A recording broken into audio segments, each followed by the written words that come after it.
ओमा चण्डाला प्रतिहतरयो यस्य प्रेम प्रवाहो लोकातीतोऽप्यहनजहो लोककल्याणमार्गं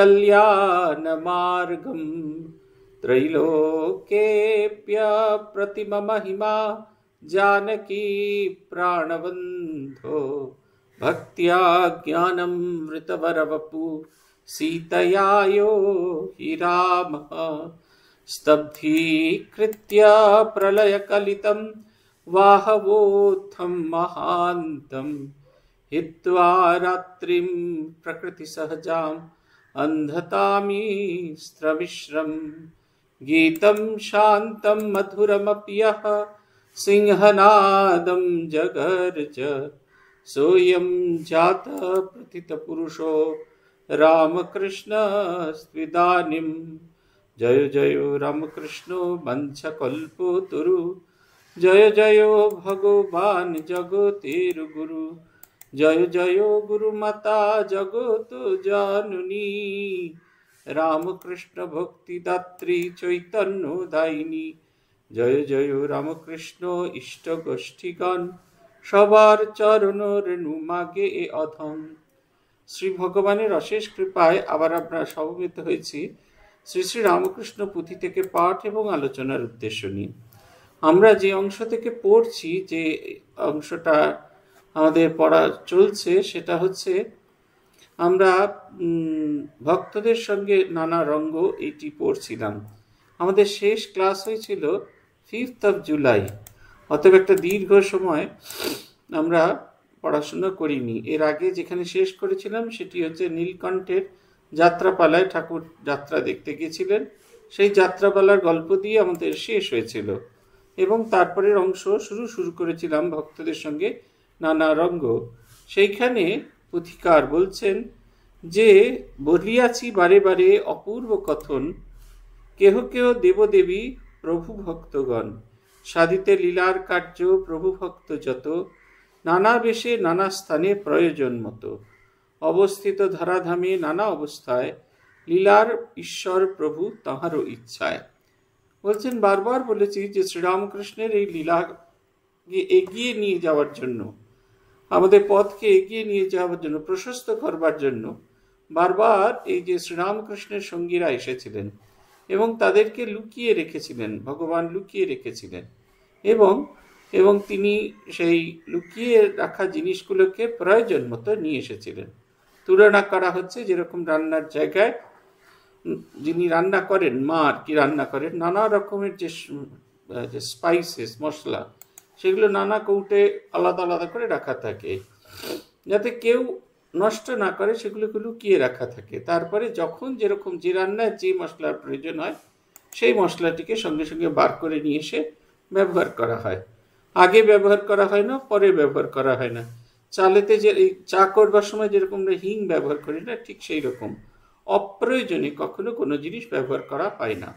শ্রীরামকৃষ্ণ ঠিক সেই রকম তাঁর ভক্তদের তিনি লুকিয়ে রেখে দিয়েছিলেন এবং তিনি অবসর মতো তাদের একটু একটু করে তাঁর যে লীলাঙ্গনে এনে রাখছেন। এরা প্রত্যেকেই দেব দেবী অবতার পুরুষকে তার লীলা সহায়তা করার জন্য শ্রীরামকৃষ্ণের সঙ্গে এসেছেন।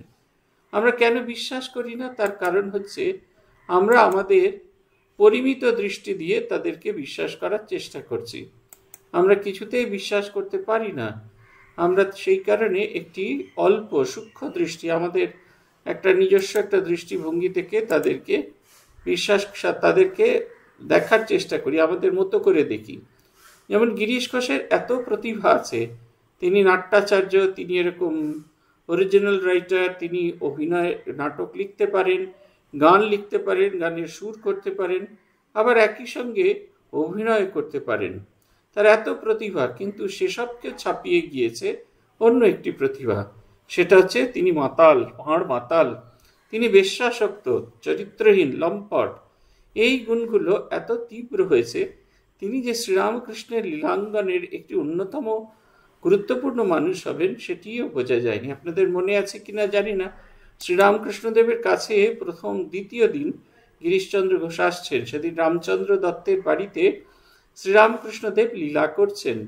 রামচন্দ্র দত্তের বাড়িতে যখন তিনি আসছেন, পথে ভক্তদের রাস্তা দেখানোর জন্য সেইখানে অপেক্ষা করছিলেন মনমোহন মিত্র এবং রামচন্দ্র দত্ত। এরা দুজনেই অপেক্ষা করছিলেন এবং তারা অবাক হয়ে ভাবছেন, এ কি অদ্ভুত বিষয় যে শ্রীরামকৃষ্ণের মতো এরকম পরম পবিত্র পুরুষের কাছে এইরকম এই পাপিষ্ঠ আসছে। বলছে আমরা বিশ্বাস করতে পারি না। তার কারণ হচ্ছে অবতারের প্রতি আমাদের যে পূর্ণ ভালোবাসা, পূর্ণ শ্রদ্ধা আসে না। তিনি যে তার লীলার জন্য নানা জনকে একত্রিত করেছেন, এইটা আমরা কখনোই বিশ্বাস করতে পারি না। পুথিকার বলছেন, শক্তির প্রভাবে যদি সৃষ্টির জন্ম, তবে শক্তিরে সৃষ্টি কইল কঞ্জন। হেন প্রশ্ন যে শিশু শত উঠে মনে, মায়ামুক্ত জীব তাই কহিবে কেমনে। বলছেন এই জগৎ ঈশ্বরের সৃষ্টি, আর ঈশ্বরকে কে সৃষ্টি করলো এই কথা যার মনে উঠতে পারে, সেই যে মায়ামুক্ত যে শিশু, বলছেন মায়াযুক্ত শিশু সে কেমন করে এইটি বুঝতে পারে, তার বোঝার কথা নয়। আমরা কেন বুঝতে পারি না ভগবানের পার্শ্বদ? তার কারণ হচ্ছে আত্মমায়াতে আমরা ডুবে আছি, তার বাইরে আমরা কিছুতেই যেতে পারছি না, এবং যেতে পারছি না বলেই আমাদের এত কষ্ট, আমাদের জীবনে এত দুঃখ। পুথিকার বলছেন,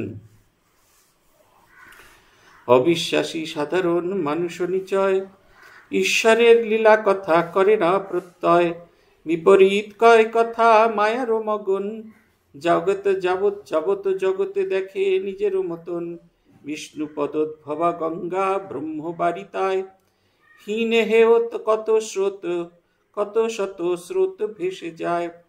তাহার মহিমা তার কিছু নাহি কমে, জীবের মুকতি এক বিন্দু পরশনে। সেই মতো ভক্তদের জীবনের স্রোতে, কলঙ্ক কালিমা মালা অগণ্য তাহাতে। নাহি হয় তিলহানি মহিমার বল, পদরজ পরশনে পরম মঙ্গল। পবিত্র চরিত চিত নিরমল মন, পরে ফুটে হৃদয়ে রামকৃষ্ণ ভক্তি ধন। প্রভু ভক্ত মহিমার অপূর্ব বারতা, আপনি পাইবে মন শুনো লীলা কথা। পুথিকার বলছেন যে অবিশ্বাসী সাধারণ মনুষ্য নিচয়, কেন আমরা মনে করতে পারি না শ্রীরামকৃষ্ণে আমাদের সমস্ত মন প্রাণ আমরা সমর্পণ করতে পারি না? তার কারণ হচ্ছে আমাদের মন অবিশ্বাসী, সে কিছুতেই বিশ্বাস করতে পারে না, সে কিছুতেই তার বিশ্বাস করার তার সামান্যতম যোগ্যতাটুকুও থাকে না, সে কিছুতেই বিশ্বাস করে না, এবং সে বিশ্বাস করে না বলে তার কোনো কিছুই হতে থাকে না। ঈশ্বরের লীলা কথা করে না প্রত্যয়, ভগবানের যে লীলা কথা তাতে সে প্রত্যয় করে না, খুব স্বাভাবিকভাবে সে খারাপ জিনিসটাকেই সে দেখে। বিপরীত কয় কথা মায়ায় মগন, যাবত জগৎ দেখে নিজেরও মতো। নিজের বিচার কাঠি, নিজের মাপদণ্ড, নিজের মাপকাঠিতে দেখে সে জগৎকে বিচার করতে থাকে। সে আর অন্য কোনো কিছু দিয়ে কিছু দেখতে চায় না, নিজেকে যেরকম ভাবে সে দেখে সেইভাবে সে বিচার করে। দেখবেন আপনি যখন কোনো কিছু দেখবেন সবসময় আমরা আমাদের নিজের পরিচিত মানুষজনদের দেখতে পাই। কারুর যদি একটা ক্যান্সার হয়েছে, আপনার পরিবারে যার যার ক্যান্সার হয়েছে, সেখানে তাকে যদি আপনি একবারও ভিজিট করতে পান, কানে শুনে শুনে তার যে এক্সপ্রেশন, তার যে কষ্টটা, সেটা আপনি সব ব্যাখ্যান করতে পারেন। আমার ভাইজির দিদির স্বামী, তার গলায় ক্যান্সার হয়েছিল, তার ভাইজি সে কানের পেছনে ক্যান্সার হয়েছিল, কার পেটে ক্যান্সার হয়েছিল, সব গল্প আমরা করতে পারি। কেন এরকমটা হয়? তার কারণ আমরা ওই যে ক্যান্সার পেশেন্ট, তার যে বেদনাটা, তার যে কষ্ট, সেটা অনুভব করতে পারি না। আমরা আমাদের মতো করে তাকে বোঝার চেষ্টা করি। আমরা আমাদের যে মাপকাঠি আছে, সেই মাপকাঠিটা দিয়ে তাকে বিচার করার চেষ্টা করছি। এইটা হচ্ছে কথা। এই কারণে আমাদের এত কষ্ট হতে থাকে। তাই বলছেন তাহার মহিমা।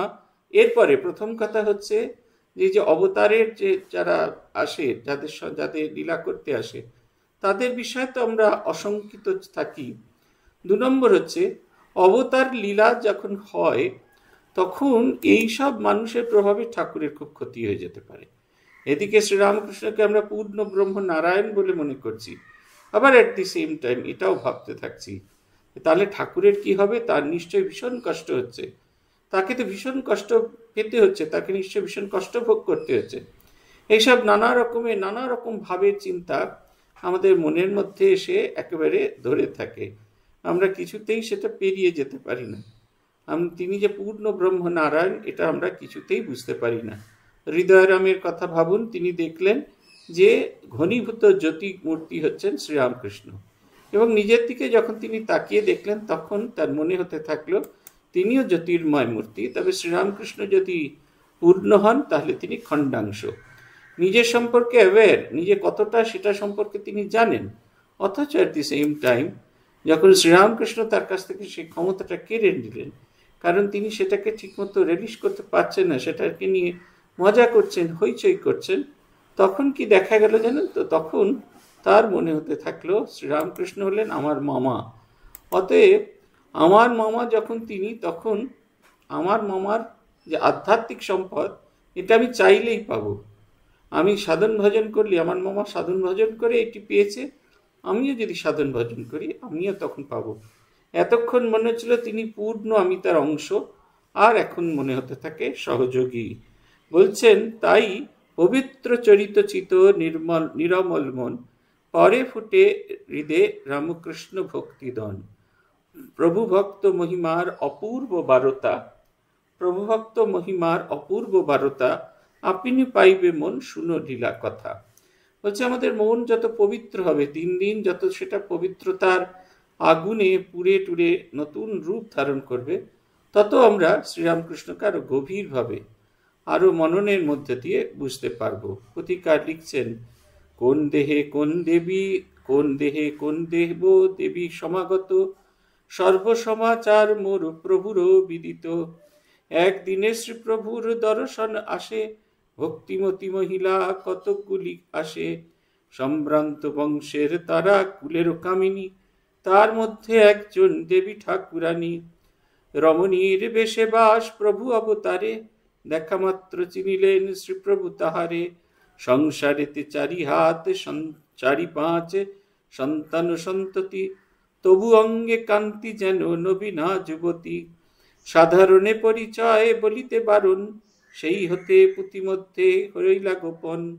সেবাপর আপ্তজনে প্রভু দেবরায়, বলিলেন সঙ্গোপনে দেখাইয়া তার।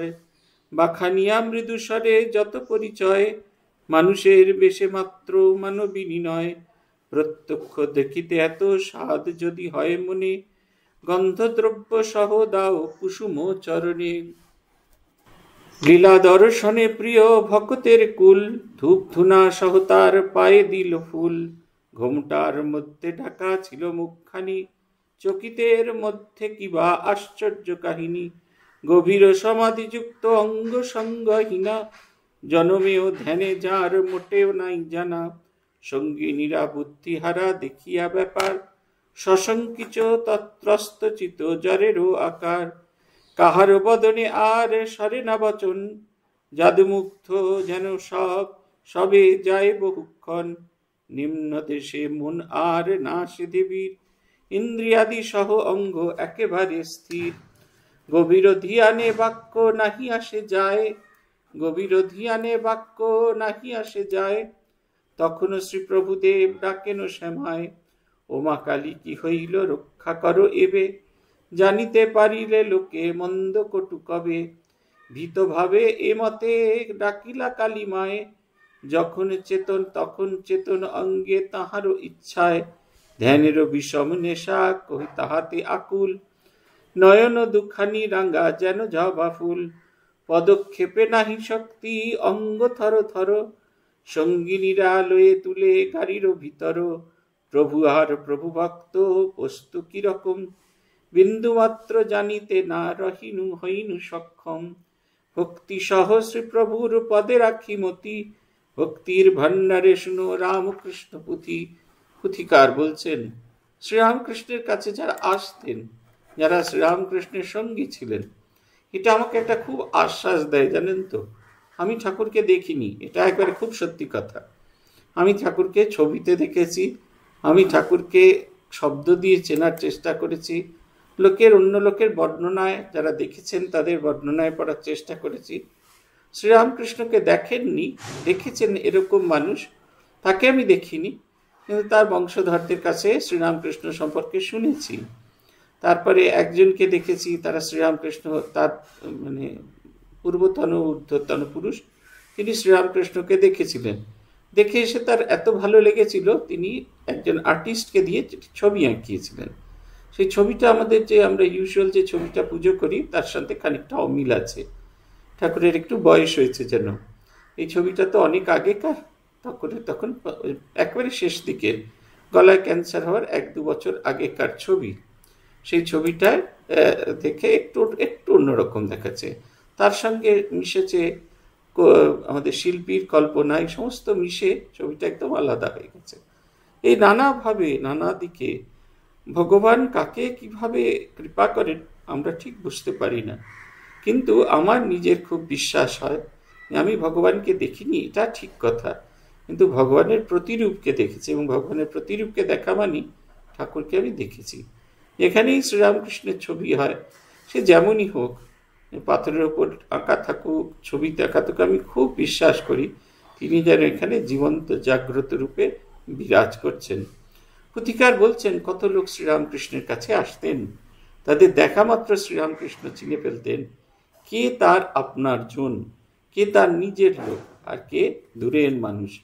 একজন ভক্ত মহিলা এসেছেন ঠাকুরের কাছে, বলছেন দেবী, তিনি দেবী গুণে সম্পন্না, শ্রীরামকৃষ্ণের দর্শন করতে এসেছেন।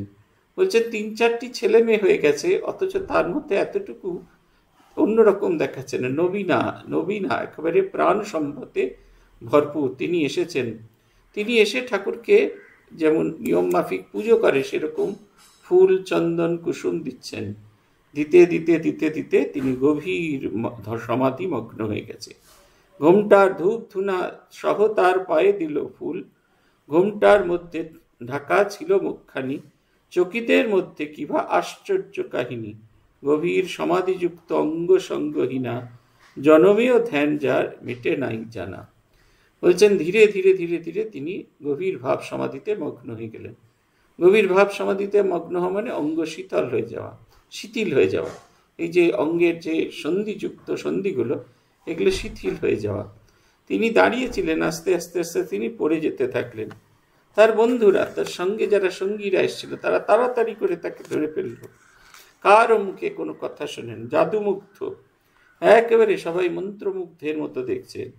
নিম্ন দেশে মন আর নাহি আসে দেবীর, ইন্দ্রিয়াদি সহ অঙ্গ একেবারে স্থির। সাধারণ ভূমিতে, নিম্ন দেশ মানে সাধারণ ভূমিতে কিছুতেই আর মন আর নামছেন না, কিছুতেই নামানো যাচ্ছে না, একেবারে সেই রকম। ঠাকুর তখন প্রার্থনা করতে থাকলেন জগন্মাতার কাছে, জগন্মাতার কাছে প্রার্থনা করলেন, এবং তিনি প্রার্থনা করে ঠাকুরকে তিনি বলতে থাকলেন, ওমা কালী কি হইল রক্ষা করো এবে, জানিতে পারিলে লোকে মন্দ কটু কবে। এই সমস্ত বিষয় সেদিনকে একজন আমাকে খুব উল্টাপাল্টা বলেছিলেন, আমি তাকে বলেছি, আমার বক্তৃতার মধ্যে একটি কথা আমি বলেছিলাম, শ্রীরামকৃষ্ণ যা কিছু করেছেন সব কিছু সকলের সামনে করেছেন, তার কোনো লুকোচুরি ব্যাপার ছিল না। তিনি আমাকে বললেন আমি নাকি বলেছি ঠাকুর খুব চতুর ছিলেন, এরকম কথা আমি কখনো বলিনি। আমি বলেছি যে যখন ভৈরবে ব্রাহ্মণী এবং অন্যান্য পণ্ডিতরা শ্রীরামকৃষ্ণের শরীরের বর্ণনা করছেন, শ্রীরামকৃষ্ণের আচরণ বর্ণনা করছেন, তখন যারা মজা দেখতে গেছিল সমাগত মানুষ, তাদের মনে হতে থাকলো হ্যাঁ এই ঘটনা তো ঘটেছে, অর্থাৎ এর নতুন কিছু নয়, তারা জানে, কিন্তু এটা যে অবতার পুরুষের লক্ষণ এটা তারা জানে না। এই কথাটা বলতে গিয়েছিলাম। কিন্তু আমাদের এখন তো ফেসবুক পুস্তিকায়, জ্ঞান পুস্তিকায় যতক্ষণ আমরা চুপ করে থাকি ততক্ষণ অবধি ঠিক আছে, মুখ খুললেই আমরা কে কতটা জানি সেটা প্রকাশ পায়। তিনি ঝাঁপিয়ে পড়লেন, এবং ঝাঁপিয়ে পড়ার পরে কমেন্ট আসতে থাকলো, বিচ্ছিরি অবস্থায় চলে গেলেন। এইটা হচ্ছে কথা। ঠাকুর যখন এরকম অবস্থা সমাধিস্থ হয়েছেন, এতটুকু খুশি হতে পারছেন না, চিৎকার করে কাঁদছেন প্রাকৃত পুরুষের মতো। অন্যরা যেরকম ভাবছেন যে তাদের সঙ্গিনী বোধহয় অজ্ঞান হয়ে গেছেন, ইনিও তাই চিৎকার করে বলছেন ওমা কালী কি হলো গো, দেখো গো এ কন্যার কি হলো। কি বলবে লোকে, যে সমাজ কি বলবে, জানিতে পারিলে লোকে মন্দ কটু কবে। যদি লোকে জানতে পারে আমার ঘরে এসে এরকম অজ্ঞান হয়ে গেছে, তাহলে বলবে নিশ্চয়ই আমি জাদুটোনা করতাম, তাই এইরকম হয়ে গেছে। আজকে একজন ভদ্রলোক খুব সুন্দর মেসেঞ্জারে একটা প্রশ্ন করেছেন যে আগেকার দিনে বাল্য বিবাহ প্রচলিত ছিল, ঠাকুর কি করে এই কাণ্ড করলেন? তিনি তো অবতার পুরুষ, তিনি তো পরিবর্তন বদল করতে এসেছেন। বুঝতে পারেন না, খুচরো পয়সা আর পরিবর্তন দুটো এক জিনিস নয়, এটা তারা বুঝতে পারেন না। তাই তিনি বলছেন ঠাকুর তো পরিবর্তন করতে এসেছেন, তারা কেন তিনি এই কাণ্ডটা করলেন? তার 24 বছর বয়সে 5 বছর একটা মেয়ের সঙ্গে বিয়ে দিলেন।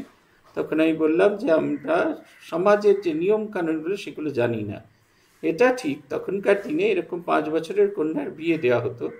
তার মূল কারণটা হচ্ছে এই, মুসলিম তখন ইসলামের প্রভাব ভীষণভাবে পড়েছিল, অরক্ষণীয় হয়ে গেছিল মেয়েরা। সেই কারণে তাদের ওই ছোট বয়সে গৌরী দান করা হতো হাত থেকে বাঁচানোর জন্য। আপনারা দেখবেন দক্ষিণ ভারতে যে বিয়ে হয় সেটা কিন্তু দিনের বেলায়, সূর্যোদয়ের সঙ্গে সঙ্গে বিয়ের কাজ শুরু হয় এবং সূর্যাস্ত হবার আগে বিয়ের যাবতীয় কাজ শেষ হয়ে যাবে। আর আমাদের যে বিয়ে হয় বাঙালি বা এদিককার বিয়ে হয় রাত্রিবেলা বিয়ে হয়। তার কারণ হচ্ছে সে তখনকার দিনে ইসলামীয় শাসন থেকে লুকিয়ে বিয়ে দেওয়া, যাতে কেউ না জানতে পারে, সেই কারণে এই লুকিয়ে বিয়ে দেওয়ার প্রথাটা চালু হয়েছে। তাকে বললাম যে হ্যাঁ এটা ঠিক, কিন্তু শ্রীরামকৃষ্ণ এসেছিলেন সমাজের কোনো কিছু না ভাঙতে। কিন্তু তখনকার দিনে নিয়ম ছিল 5 বছরের মেয়ের বিয়ে হলেও যতক্ষণ না পর্যন্ত তার শরীর তৈরি হচ্ছে ততক্ষণ পর্যন্ত সে স্বামীর ঘরে যাবে না। দেখবেন মা ঠাকুরুনকে ডাকা হয়েছে, যখন ঠাকুর এসেছেন তখন তার 14 বছর বয়স। এটা ভুলে গেলে হবে না, একদম ভুলে গেলে হবে না। এবং ঠাকুরের সঙ্গ তিনি 20 বছর পেয়েছেন, 14 বছর বয়সে এসেছেন এবং 34 বছর বয়সে ঠাকুরের মহাসমাধি হয়েছে। এই দীর্ঘ 2 দশক তিনি শ্রীরামকৃষ্ণের সঙ্গ পেয়েছেন। তাই আমাদের সবসময় ওই ফ্যাক্টের গভীরে না গিয়ে ওপরে ওপরে কোনো কমেন্ট করা উচিত না। অথচ ঠাকুর দেখুন কি সুন্দর, সমাজের কোনো কিছু করতে রাজি হচ্ছেন না। তাঁর নিজের অবমাননার চেয়েও তাঁর ভদ্রমহিলার অবমাননা হবে, এইটা যেন তিনি আরো বেশি তাকে কষ্ট দিচ্ছে। তাই বলছেন ওমা কালী কি হইল, রক্ষা করো ইবে, ওকে তাড়াতাড়ি রক্ষা করো, এমনভাবে প্রার্থনা করতে থাকলেন। বলছেন ধ্যানেরও বিষম নেশা তাহাতে আকুল, নয়ন দুখানি রাঙ্গা যেন জবা ফুল, পদক্ষেপে নাহি শক্তি অঙ্গ থর থর, সঙ্গীরা লয়ে তুলে গাড়ির ভিতর। বলছেন শ্রীরামকৃষ্ণের এত প্রার্থনার ফলে ধীরে ধীরে তিনি সুস্থ হলেন। কিন্তু সুস্থ হলেই শেষ হলো না, তিনি একেবারে তখন সমাধি থেকে সত্য নেমেছেন। সেই মহিলা এক পাও এগিয়ে যেতে পারছেন না, তার এমন অবস্থা, তিনি কিছুতেই এগিয়ে যেতে পারছেন না। তিনি একদম, তার শরীর কাজ করছে না, তিনি কোনো রকম ভাবে তার শরীর কাজ করছে না, কোনো রকমে এপাশে পা পড়ছে ও পাশে পা পড়ছে, সুরাসক্তের মতো। তিনি তার ঘর থেকে বেরিয়ে ধীরে ধীরে তাকে গাড়িতে তুলে রাখা হলো। প্রভু আর প্রভু ভক্ত বস্তু কিরকম, বিন্দুমাত্র জানিতে না হইনু সক্ষম, ভক্তি সহস্রী প্রভুর পদে রাখি মতি, ভক্তির ভাণ্ডার শুনো রামকৃষ্ণ পুঁথি। হচ্ছে ভগবান আর তার ভক্তগণ এরা ঠিক কেমন, এটা আমরা বুঝতে পারি না। আমরা সত্যি বুঝতেও পারবো না ভগবানের কথাই বুঝতে পারি না, তো তার ভক্তগণ তো অনেক দূরের জিনিস। আমরা সব শ্রীরামকৃষ্ণ ভক্তদের আমাদের মতো করে করিনি। আজকে 2জন বলছিলেন আমাকে কি দুঃখ যে সর্বপ্রিয় আনন্দজি মহারাজের বক্তৃতার যে সভা তার টিকিট পাননি। বলছেন আমার অন্য কোথাও শোনার ইচ্ছা নেই। বেলুড় মঠের মধ্যে দাঁড়িয়ে উনি বলছেন, এই পুণ্যভূমিতে দাঁড়িয়ে বলছেন, ও তো গোলপার্কে শোনা যায়, তো নাওড়াতে শোনা যায়, নরেন্দ্রপুরে শোনা যায়, বেলুড় মঠের পুণ্যভূমিতে তার সেই বাণী শুনলাম না, এই দুঃখটা ভয়ঙ্কর। পুথিকার লিখছেন প্রভু ভক্ত সাধারণ নিয়মের পার, করিলেও পাপ কর্ম পাপ নাহি তার, প্রজার শাসনে যত রাজারও আইন, রাজকুমারেরা নহে তাহার অধীন, প্রভুর বচনে শুনো তাহারও প্রমাণ, একদিন শ্রীমন্দিরে নিজে ভগবান, বিমরস মনোভক্ত বিষ্ণুর কারণে, আত্মহত্যা কইল যাবে পিতার তারণে, বহু পূর্বে করিয়াছি বিশেষ খবর, বালক বয়স বিষ্ণু এরে দেহে ঘর, সন্নিকটে উপবিষ্ট ভক্তগণে কয়, বিষ্ণুর কারণে আজি মন উচ্চাটন, বিদ্যালয়ে ভুক্ত দেহ বালক কেবল, রতিমতি ভগবানেতে বুদ্ধি নিরমল, পাঠে অনুরাগ তার নাহি ছিল যত, এখানে আমার কাছে সর্বদা আসিত, একবার ঘর ছাড়ি দূর দেশে যায়, পশ্চিম অঞ্চলে কোনো আত্মীয় যেথায়, সুরম্য সে স্থান বড় মনের মতন, সুন্দর প্রান্তর মাঠ কাছে আছে কাছে বন, নানাবিধ বৃক্ষরাজি সহ শৈলমালা, অবিরত বিরাজিত প্রকৃতির খেলা, যোগপ্রিয় ধ্যানানন্দ মনোমত স্থানে, ধ্যানেতে বিভর্জিত থাকিত সেখানে, কহিত আমার কাছে আনন্দ মগন, কত হয় ঈশ্বরের রূপ দর্শন। মৌন রহি কিছুক্ষণ কন পুনর্বার, বোধহয় এই জন্ম শেষ হবে, বোধহয় এই জন্ম শেষ জন্ম তার, পূর্বজন্মে বহুবিধ কর্ম ছিল করা, এইবারে বাকিটুকু হয়ে গেল সারা। কথায় কথায় প্রভু বিধির বিধাতা, কথায় কথায় প্রভু বিধির বিধাতা, কহিতে লাগিল জীব তত্ত্বের বার্তা, ভক্তিবরে সমনে শুনিলে তুমি মন, জন্ম মরণ হয় হইবে মোচন। এই বিষ্ণুর কথা বলছেন, বালক ভক্ত বিষ্ণু। আগে তার সম্পর্কে বলিনি, আমরা যেটুকু জানতে পারি কথামৃতের ব্যক্তি পরিচয় এখানে আপনারা পাবেন। কথামৃতের ব্যক্তি পরিচয় বলছেন, আরিয়াদহ নিবাসী তরুণ ভক্ত এবং স্কুলের ছাত্র ছিলেন। বিষ্ণু ঠাকুরের পুতসঙ্গ লাভের জন্য প্রায় দক্ষিণেশ্বরে আসিতেন। সংসার বিতৃষ্ণ বিষ্ণু পশ্চিমাঞ্চলে আত্মীয়ের নিকট অবস্থানকালে নির্জনে ধ্যান করিতেন এবং নানাবিধ ঈশ্বরীয় রূপ দর্শন করিতেন। এই উদাসী বালক ভক্তটি গলায় খুর দিয়া আত্মহত্যা করিয়াছিলেন। বোধ হয় শেষ জন্ম, পূর্বজন্মে অনেক কিছু করা আছে ঠাকুর বলিয়াছিলেন, একটু বাকি ছিল, সেইটুকু বুঝি এবার হয়ে গেল। শ্রীরামকৃষ্ণের কাছে আসতেন। একদিন ভক্তরা দেখলেন ঠাকুরের খুব মন খারাপ। ঠাকুর তখন বললেন, তার কাছে একটি ভক্ত আসতো, নাম তার বিষ্ণু, আরিয়াদাহে ঘর, বাবার অত্যাচারে উত্তক্ত হয়ে প্রাণ ত্যাগ করেছিলেন। বাবা যে অত্যাচারটা করেছিলেন অকারণে অত্যাচার করেননি, কারণ লেখাপড়ায় তার এতটুকু মন নেই। তিনি সমস্ত মন তার শ্রীরামকৃষ্ণের প্রতি এবং সমস্ত মন তার ভগবানের প্রতি। আমার তো মনে আছে কেউ আমাকেও বলেছিল যে আর কিছু লেখাপড়া হবে না, শেষকালে বেলুড় মঠে গিয়ে ধুনো দিতে হবে। আমার অনেক বছর পরে যখন আমি ট্রেনিং সেন্টারে আমার ধুনো দেওয়ার ডিউটি পড়েছে, আমি ধুনো দিচ্ছি আর সমস্তক্ষণ হাসছি। আমার 15 দিন একটা না ট্রেনিং সেন্টারের মধ্যে ধুনো দেওয়ার ডিউটি পড়েছে। যাক, অন্তত সত্য রক্ষাটা হলো। লেখাপড়া কিছু হবে না, এরপরে ভবিষ্যতে বেলুড় মঠে গিয়ে ধুনো দিতে হবে।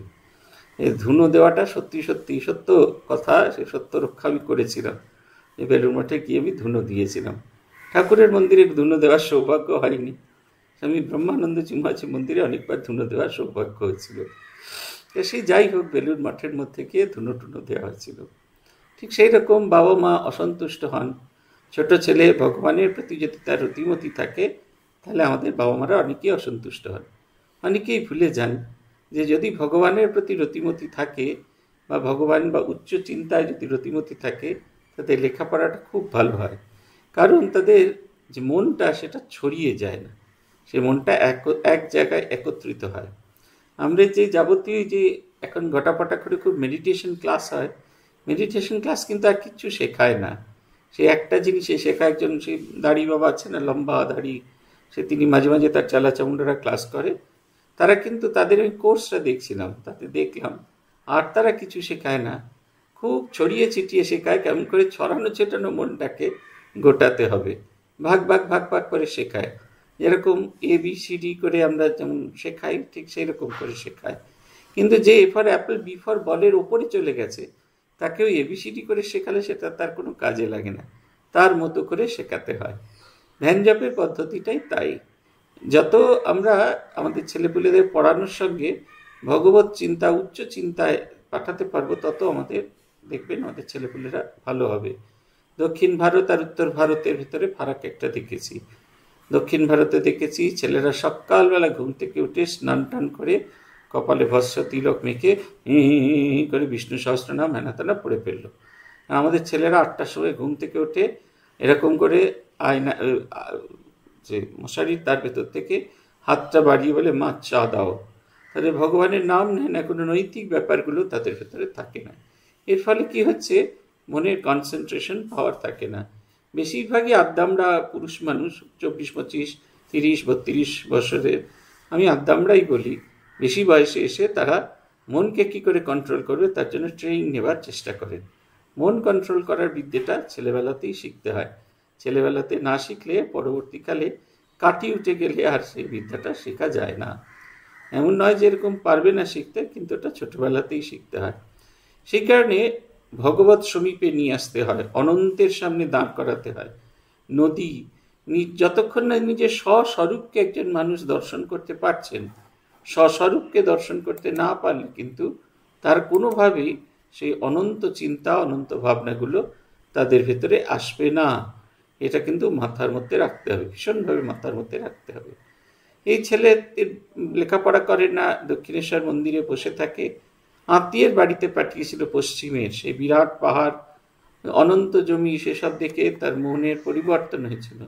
তিনি কিছুতেই আর এই ইয়েতে ফিরে আসতে পারছেন না। তার সমাধি হচ্ছে বারে বারে, একটু একটু করে সমাধি হচ্ছে। যখন তার সেই ভগবত অনুভূতি হয়ে গেল, তখন তার মনে হলো এই শরীরটা রেখে আর কোনো লাভ নেই। শ্রীরামকৃষ্ণের কথাতেই আছে, যেরকম ছাঁচ তৈরি করি আমরা, ছাঁচ তৈরি করার পর তাতে সোনা দিয়ে দুর্গা মূর্তি তৈরি করব, সোনার দুর্গা করব, আগে একটা ছাঁচ তৈরি করতে হয়, পোড়ামাটির ছাঁচ তৈরি হয়, তারপরে তার মধ্যে সেই সোনাটি ঢালা হয়। তারপরে যখন সেই সোনাটি ঢালা হয়ে সোনার মূর্তিটি ভেতরে কাস্টেড হয়ে গেল, তখন যে বাইরের জিনিস সেটাকে যদি আমরা ফেলেও দিই তাতে আর কিচ্ছু আসে যায় না, কারণ মূর্তিটা তৈরি হয়ে গেছে।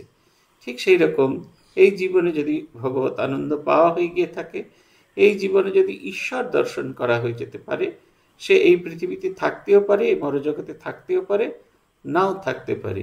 সে তখন এই শরীরটা ছেড়েও দিতে পারে, তাতে কোনো সমস্যা নেই। উত্তরকাশীতে একটি জায়গা আছে যেখানে থেকে সাধকরা ঝাঁপ দিয়ে আত্মহত্যা করে।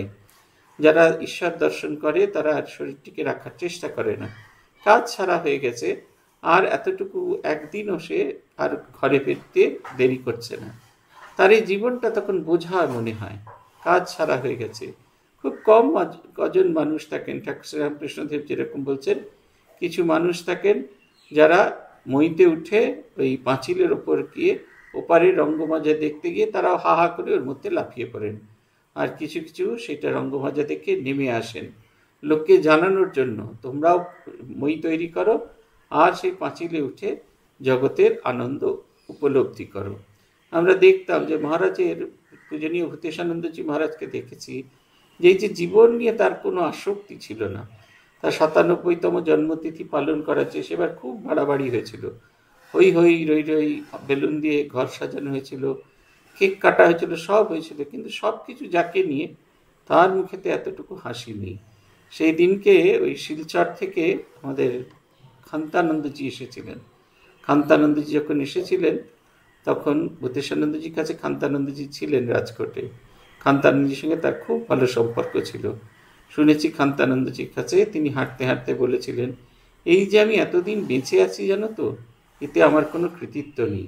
আর এই যে এরা বলছে শতবর্ষ বাঁচতে হবে, আপনাকে নিয়ে উৎসাহ হবে, এরও কোনো আমার কাছে কোনো রকম আগ্রহ নেই, এই চাহিদাটাও আমার কাছে নেই। আমি যে আরও কিছুদিন বাঁচবো এই ইচ্ছাটাও আমার একেবারে সম্পূর্ণভাবে নষ্ট হয়ে গেছে। তিনি যেন ঈশ্বরমুখী জীবন, ঈশ্বরময় জীবন যাপন করছিলেন। এই জাগতিক যে হই হট্টগোল আমরা যা করি সেগুলো কোনোটাই তাকে স্পর্শ করছে না। ঠাকুর তাই বলছেন, শুনেছেন যখন তিনি গলায় খুর দিয়ে আত্মহনন করেছে, সকল যখন ছিছি করছে, ঠাকুর বলছেন না, তার কর্ম হয়ে গেছে, তার সমস্ত কিছু হয়ে গেছে। তিনি বলছেন পূর্বজন্মে বহুবিধ কর্ম ছিল করা, এইবারে বাকিটুকু হয়ে গেল সারা। যে পূর্বজন্মে সমস্ত কিছু করা ছিল, যেটুকু বাকি ছিল সেটুকু হয়ে গেল। গীতায় বলছেন শুচিনাম শ্রীমতাম গেহে যোগভ্রষ্ট বিজায়তে। পূর্ব জন্মে যোগীরা যখন পথ চলতে চলতে যোগভ্রষ্ট হন, পরবর্তী জন্মে তারা শুচিযুক্ত পরিবারে, শ্রীযুক্ত মানে ধনী পরিবারে জন্মগ্রহণ করেন। এবং তার যেটুকু কর্ম বাকি থাকে সেইটুকু কর্ম ক্ষয় করে তারা অনন্তের সাথে মিশে যান। এইটা হচ্ছে কথা। তাই বলছেন, কথায় কথায় প্রভুর বিবিধ ভারতা, কহিতে লাগিল জীবতত্ত্বেরও ভারতা। ভক্তিবরের সমনে শুনিলে তুমি মন, জন্ম মরমে হইবে মোচন।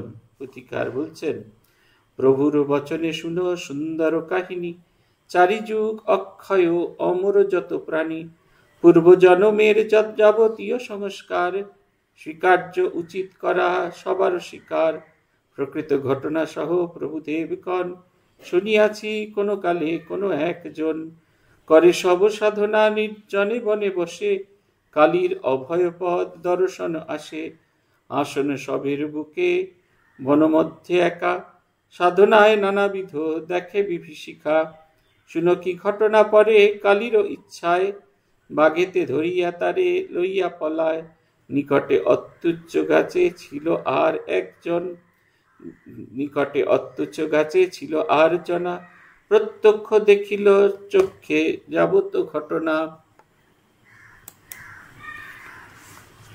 বিবেচনা মনে মনে করিল তখন, সব সাধনার দ্রব্য সব আয়োজন, যা আছে কপালে হবে বসিব আসনে, এত বলি গাছে থেকে ধীরে ধীরে নামে, বসিয়া সবের বুকে বিশ্বাসের ভরে, মহামন্ত্র কালী নাম খালি জপ করে, অতি অল্প মধ্যে দেখিবারে পায়, অতি অল্প ক্ষণ মধ্যে দেখিবারে পায়, সদয়া হইয়া শ্যামা প্রত্যক্ষ তথায়, কহিলেন ভক্তি ভরে মাগো সত্তরে, প্রসন্ন হয়েছি দিব মনোমত বর, লুটায় মায়ের পায়ে কহে সেই জন, মা তোমার এই কথা জিজ্ঞাসি এখন, তোমার নিকটে বর মাগিবার আগে, যে করিল আয়োজন তারে লইল বাগে, জ্ঞান ভক্তি সাধন ভজন বিহীন আমি, আমারে এতে কৃপা কি হেতু জননী, হাসিয়া হাসিয়া মাতা কন সেই জনে, জন্মান্তরের কথা নাহি তোর মনে, জনমে জনমে কথা শত অগণন, মম আসে পড়িয়াছে সাধন ভজন, অল্প ছিল বাকি তার শেষ এইবারে, মনোমত মাগ বর দিব আমি তোরে, শ্রীবাক্য শুনিয়া এবে তুমি বুঝো মন, হইলেও বারবার দেহের পতন, কর্মফল স্মৃতি আর কর্মের অভ্যাস, দেহের সঙ্গেতে নহে কখনোই নাশ, অলক্ষ্যে জীবের সঙ্গে চলে অবিরল, বস্তুর সহিত যেন ছায়া অবিকল। প্রতিকার বলছেন, ঠাকুরের কাছে এই গল্প শুনেছেন, কর্ম কখনো নষ্ট হয়ে যায় না, সেই কর্ম থেকে যায় মানুষের সাথে। তাই বলছেন যে তার কথা বলছেন যে ঠাকুরের কাছে তারা গল্প শুনেছেন যে একজন জঙ্গলে গিয়েছিলেন, জঙ্গলে গিয়ে তিনি দেখলেন যে একজন সব তারপরে পূজার যাবতীয় উপকরণ জোগাড় করে সব সাধনায় বসবেন। এমন সময় বাঘের গর্জন শুনে সেই লোকটি, দ্বিতীয় লোকটি, সে গিয়ে একটি গাছের ওপর গিয়ে লুকিয়ে থাকলো। আর সেই গাছের ওপর গিয়ে লুকিয়ে থাকবার পরে সেখান থেকে আরেকজন সেই সবের ওপর বসেছিল যে তাকে বাঘ এসে মুখে তুলে নিয়ে চলে গেল। সমস্ত ঘটনা তিনি গাছের উপর বসে বসে দেখলেন।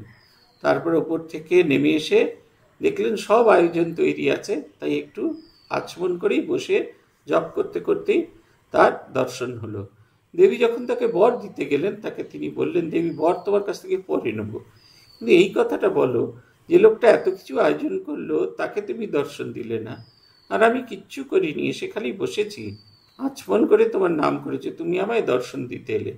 বললেন, বাবা এইটি হচ্ছে কথা, তুমি জানো না, তুমি তোমার পূর্ব জন্মে কত কিছু করা আছে তুমি জানো না, এবং সেই কারণে তুমি কষ্ট পাবে না। পূর্ব জন্মের যাবতীয় কর্মফলে তুমি এগুলো পেয়েছ, এই কারণে সুকর্ম করার কথা বলা হয়। আমাদের জীবনে সব কিছু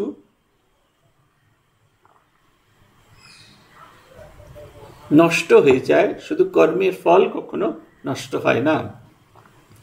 সেই কারণে পুণ্যকর্ম এত করতে হয়, এত বেশি করে করতে হয়, যাতে আমার যদি কোনো কুকর্ম থাকে সেই কুকর্মটিকে যেন নষ্ট করে দিয়ে সুকর্মের ফল প্রচুর হয়, এবং সুকর্ম যত পূর্ণ হতে থাকবে, আমার ঘড়া যত ভর্তি হতে থাকবে, তত আমি ধীরে ধীরে মুক্ত হতে থাকব, মুক্ত পুরুষে রূপান্তরিত হব। সংসারের এই যাবতীয় কষ্ট কোনো কিছু আর আমাকে স্পর্শ করবে না এবং দেহাতীত হয়ে আমি ঈশ্বরের সঙ্গে একত্রিত হয়ে থাকব। বারবার বলছেন, কর্মফল স্মৃতি আর কর্মের অভ্যাস, দেহের সঙ্গে নহে তাহা কখনো নাশ। অলক্ষ্যে জীবের সঙ্গে চলে অবিরল, বস্তুর সহিত যেন ছায়া অবিকল। কর্ম আর তার কর্মফল, এটা যেন এক দেহ থেকে আরেক দেহে, যেমন মানুষ হেঁটে গেলে তার ছায়া যেরকম ভাবে চলতে থাকে, ঠিক সেই রকম ভাবে চলতে থাকে। যে দেহই ধারণ করুক না কেন, সেই কর্মফল অনুযায়ী পরবর্তী কাজ হতে থাকে। এত বলি কোনো ভক্ত প্রভু দেবে কয়, আত্মহত্যা শুনি কিন্তু মনে লাগে ভয়। কথায় উত্তর কথা কন গুণমণি, আত্মহত্যা মহাপাপ বারবার মানি। বারে বারে আসে আর যায় আত্মঘাতী জনা, ভুগিবারে সংসারের যাবতীয় যাতনা। তবে যদি ভগবানে করি দর্শন, করে কেহ শরীরের স্বেচ্ছায় নিধন। কোন দোষে নাহি তার হয় তনুত্যাগে, আত্মহত্যা অপবাদ তাহাকে না লাগে। ঈশ্বরে জানিয়া যাহা জ্ঞান লাভ হয়, তাহাকেই একমাত্র জ্ঞান বস্তু কয়। সেই জ্ঞান লাভ করি যদ্যপি জ্ঞানী, স্বেচ্ছায় ত্যাগে তনু নাহি হয় হানি। যেন নহে কোনো ক্ষতি যদি কোনো জনা, ছাঁচেতে ঢালিয়া লয়ে সোনার প্রতিমা। আপনার প্রয়োজন ইচ্ছানুসারে, মাটির বানান সেই ছাঁচ নষ্ট করে। অনেক দিনের কথা শুনো অতঃপর, জনৈক গোপাল নাম স্বভাব সুন্দর। বরাও নগরেতে ঘর আসিত হেথায়, বয়স বাড়িল 9-20 বর্ষ প্রায়। বয়স অধিক 9-20 বর্ষ প্রায়। হরিভক্তি অনুরাগ হৃদয় আঘারে, ভাব রূপকান্তি তার ফুটিত শরীরে। অধীর অবশ অঙ্গ ভাবের সময়, বাহ্যিক জ্ঞান মোটে তারে নাহি হয়। একদিন ভাবে কাছে কহিল আমারে, সংসারে তিষ্ঠিতে আমি নাহি আপারি আর। আপনার বহু দেরি হবে লীলাধামে, সেহেতু বিদায় মাগি অভয় চরণে। আমি অভাবের ঘরে কহিলাম তাই, পুনরায় এখানে কি আসিবে ধরায়। আসিব আবার কহি কথার উত্তরে, সেদিন চলিয়া গেল আপনার ঘরে। তার কিছুদিন পরে পাইনু খবর, ত্যাজিয়াছে যুবক নিজ কলেবর। হরিদর্শন করি মুক্ত হয়ে জীব, করিলে শরীর ত্যাগ না হয় অশিব। শিব শব্দের অর্থ হচ্ছে কল্যাণ। আর কল্যাণ হচ্ছে, যদি ভগবানকে যদি আমরা চিন্তা করে এগিয়ে যেতে পারি, আমাদের তাহলে আর হবে না, তাহলে আর যত্নে আর কোনো রকমভাবে জন্ম হবে না। ঠাকুর নিজে বলতেন, আত্মহত্যা মহাপাপ। আত্মহত্যা মানে আমার যে নিজস্ব যে কর্মটা ছিল সেটি না করে তাড়াতাড়ি চলে যাওয়া। সব ক্ষেত্রে পালানোটা কোনো সময় খুব একটা কাজের জিনিস নয়। আমাদের পূজনীয় আত্মস্থানন্দজি বলতেন, যখন কোনো নতুন ছেলে সাধু হতে আসতে, তার সঙ্গে কথা বলে এইটা জানবার কথা বলতেন, যে সে যে সংসার ছেড়ে সাধু হতে এসছে, সংসারের দায় এড়াতে পালিয়ে এসেছে কিনা। এবং তিনি বলতেন, তুই খুব ভালো করে দেখবি, যারা সংসারের দায় এড়াতে পালিয়ে আসে, তারা সাধু জীবনের দায় এড়াতে সাধু জীবন থেকেও পালিয়ে যায়। এ আমরা দেখেছি। আপনাদের বলেছি 1994 সালে আমরা সব শুদ্ধ 97 জন সাধু হতে এসেছিলাম, এবং সেইখানে থেকে আমাদের মাত্র 47 জন, আমরা এই 44 জনের মাত্র সন্ন্যাস হয়েছিল। ওই 97টা সংখ্যাটা কমতে কমতে 44 এসে থেমেছিল। পথটা এত সহজ নয়। আর পিপিটিসিতে আমরা 14 জন একসঙ্গে জয়েন করেছিলাম, একই বছরে 14 জন জয়েন করেছিলাম। তাদের মধ্যে আমরা 2 জন মাত্র বেঁচে আছি। আমি আর স্বামী বিভাত্মানন্দজি বাংলাদেশে আছেন, আমরা 2টি লোক আছি। এই পথটা খুব সহজ নয়। আমরা যদি মনে করে থাকি যে সংসারের অশান্তি থেকে পালাবো বলে আমরা এই মঠ মন্দিরে লুকিয়ে থাকবো, তাহলে একটা সময় যেটা হবে, সংসারের অশান্তি যেটা আমাদের ঘর থেকে বার করে নিয়ে আসে, সেই অশান্তিটা যখন কেটে যাবে, খানিকটা গঙ্গা জলের গ্লাসের মতো, এটা আত্মসাঙ্গী ভাষা, গঙ্গা জল যখন গ্লাসে করে তোলা হয় তখন সেটা ঘোলা থাকে, কিছুক্ষণ রাখা হলে ওপরের জলটা পরিষ্কার হয়ে যায় আর নিচের মাটিটা নিচে চলে যায়। ঠিক সেই রকম যখন জীবন সমস্যা শূন্য হয়ে যায় তখন আমার অন্তর্নিহিত বৃত্তিগুলো কাজ করতে থাকে। তখন আর ওই মাটিটার কথা মনে পড়ে না। যে মাটিটির জন্য যে বৈরাগ্যটি সঙ্গে করে আমি এনেছিলাম তখন সেই বৈরাগ্যটি নিচে পড়ে থাকে এবং আমি তখন মনে করি এই জীবনের চেয়েও আমি অনেক উপযুক্ত ব্যক্তি। ঠাকুর বলছেন একজনের কথা, নাম তার গোপাল সেন, যে ঘটনাটা বলছি। গোপাল সেনের পরিচয় দিচ্ছে কথামৃতের 2য় খণ্ডের ব্যক্তি পরিচয়। সেখানে বলছেন, বরনগর নিবাসী ভগবত ভক্ত যুবক। ঠাকুরের সঙ্গে তার প্রথম দর্শন হয় 1864 সালে দক্ষিণেশ্বরে। তিনি দক্ষিণেশ্বরে ঠাকুরের কাছে যাতায়াত করতেন, ঐশ্বরীয়ভাবে আবিষ্ট হইতেন। ভাবাবস্থায় ইহাকে ঠাকুর স্পর্শ করেছিলেন। জীবনমুক্ত অবস্থায় সংসার বিষবৎ মনে হওয়ার আত্মহত্যা করিয়া দেহত্যাগ করেন। শ্রী গোপাল সেনের আত্মহত্যার সংবাদে ঠাকুর বলেছিলেন, ঈশ্বর দর্শন করার পর যদি কেউ স্বেচ্ছায় শরীরত্যাগ করে আর তাকে আত্মহত্যা বলে না। ঠাকুরের কাছে গোপাল সেন আসতেন। একদিন তিনি তাকে বললেন যে তোমার অনেক দেরি আছে, আমার অত দেরি আর সহ্য হচ্ছে না, এই ধরাধাম থেকে তোমার ছেড়ে যেতে অনেকটা দেরি আছে, এই আমি যাত্রা করি। ঠাকুর ভাবাবস্থায় ছিলেন, সেই অবস্থায় তার কাছে অনুমতি প্রার্থনা করে যাত্রা করেছিলেন। এবং যখন তিনি ঠাকুর শুনলেন যে শ্রীরাম সেই গোপাল সেন তিনি আত্মহত্যা করেছেন, তখন তিনি বলেছিলেন যে ভগবত লাভ করলে, ভগবান লাভ করার পরে আর কোনো রকম প্রয়োজন হয় না, শরীরটা থাকলো কি আর গেল, এটা আর কোনো রকম মানে রাখে না।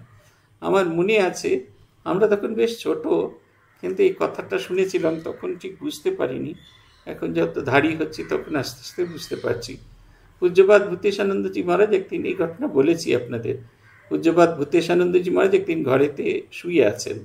আমরা বেলঘরিয়া স্টুডেন্টস হোম থেকে গেছি, এই বিকেল হবে এরকম 3:30 4টে, মহারাজকে জোর করে শুইয়ে রেখেছে।